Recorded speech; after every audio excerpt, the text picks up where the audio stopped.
Hello and welcome back. I am Anna Delman and it is day number 79. My note to myself for today is recognize good and calling, it good too. What is that one thing or multiple things in your life that have been very hard, very difficult, physically, mentally, emotionally draining? How can you call it good? And after my note of yesterday, where I analyzed for my own edification joy, happiness, and gratitude, and the reason to have that as your disciplined mindset, you may think, well, how do you get to continual joy, continual happiness, and continual gratitude?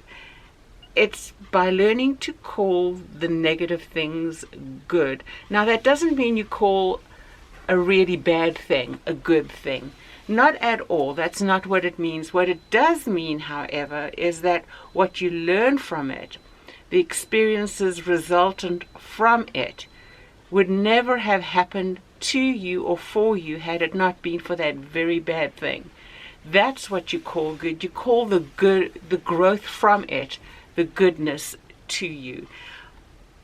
I have mentioned that I went through years of negative health. A year ago I had major surgery. August the 2nd was my anniversary, and it has been a slow and steady regaining of health, mobility, etc., etc.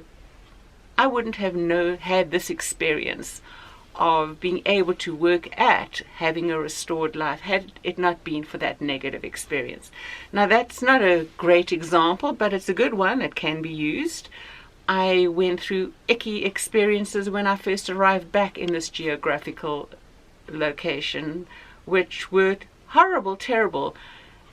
They still remain horrible and terrible when the details of them are shared. Of course they do. However, what I learned resultant to that was so sweet and such a blessing, I can only call it good. Again, it doesn't change the awfulness of what happened. However, the good that came out of it within me, the growing of discernment, not only the growing of discernment, friends, it's the demand within myself that I needed to apply the discernment I knew in timely manners, that I should have if when I saw things and discerned things weren't good.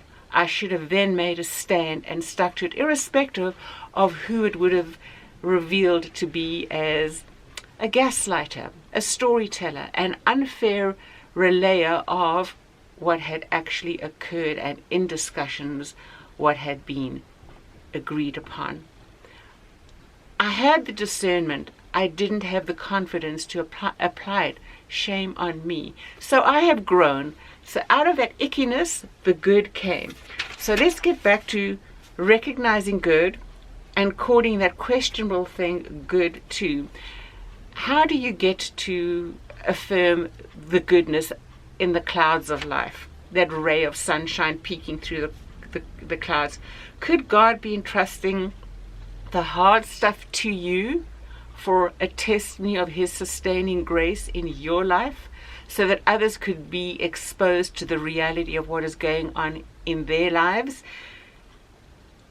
Are you okay with him using you in that way? It's hard when he does, but are you okay with it? Is he enough in your life to be trusted sufficiently in your life that you can allow him to do that? He's going to do it anyway. You may as well start getting your thoughts in line with it. Another thing he could be doing is to prove your faith to you, that you are indeed a whole lot stronger because of him than you ever thought you could be or would be. Now, isn't that a huge wow? Isn't that a huge goodness just in understanding that? And then again, it tests our discernment. It tests our weighing of the reality of those things that are going on around us. Now, yesterday I ended with Philippians 4:8, and I have it here. I took a picture of it on my cell phone so that I could just read that verse and possibly the next verse 9 to you too. So Philippians 4:8 says, "Finally, brothers, whatever is true, whatever is honorable, whatever is just, whatever is pure, whatever is lovely, whatever is commendable, if there is any excellence, if there is anything worthy of praise, think about these things." And verse 9, "What you have learned and received and heard and seen in me, practice these things, and the God of peace will be with you." Now, we are not going to be able to call something good if we are not at peace with what is going on. And you may wonder, how can you be at peace when the circumstances of your life are falling apart? That comes through learned understanding, learned knowledge, learned wisdom that you are applying moment by moment. To call something good means we need a moment by moment dependence on God for what He is doing through it all. He may take us through something that we may consider ourselves totally unprepared for. Possibly we are totally unprepared for it.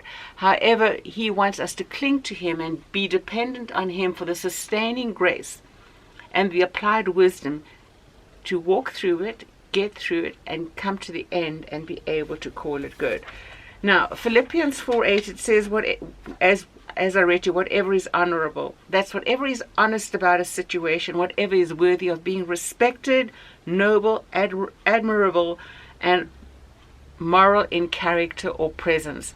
Make sure you recognize that. It may mean that you need to put your cultural understanding or your traditional understanding of people, places, and things aside so you can evaluate from His perspective, not your own, not what you think, but what He reasons and what His word is teaching you He's doing in a situation. Whatever is just, call it right. Call right. Don't leave it in gray ambiguity. Call it what it is. Make sure that you are being fair and applying justice in relational things in the moment. If you are not able to do that, you need to take a deeper look within yourself to be able to apply that. Read the Word of God some more until you come to a position where you can be fair. Pure, that is being moral, being ethical, be clean living, and coming to evaluate a situation without outside influences and other people's opinions to distract you. How do you see it? Purely, cleanly, how are you evaluating it? Whatever is lovely, whatever is sweet, gracious, kind, congenial. What is lovely about a situation? Surely you can find one thing in an icky, messy, relational, community nastiness. You mean you couldn't find one person that was kind and gracious and represented something sweet to you? That's lovely. Look at the lovely in the dregs of what is going on around you. You will find it, you will see it, if you are looking and assessing fairly. Whatever is commendable. Call good, good. Call fair, fair. As I said, in the messiness, there wasn't one person, there wasn't one thing, one person, one event that you could commend and say, that was good, that was fair, that was just.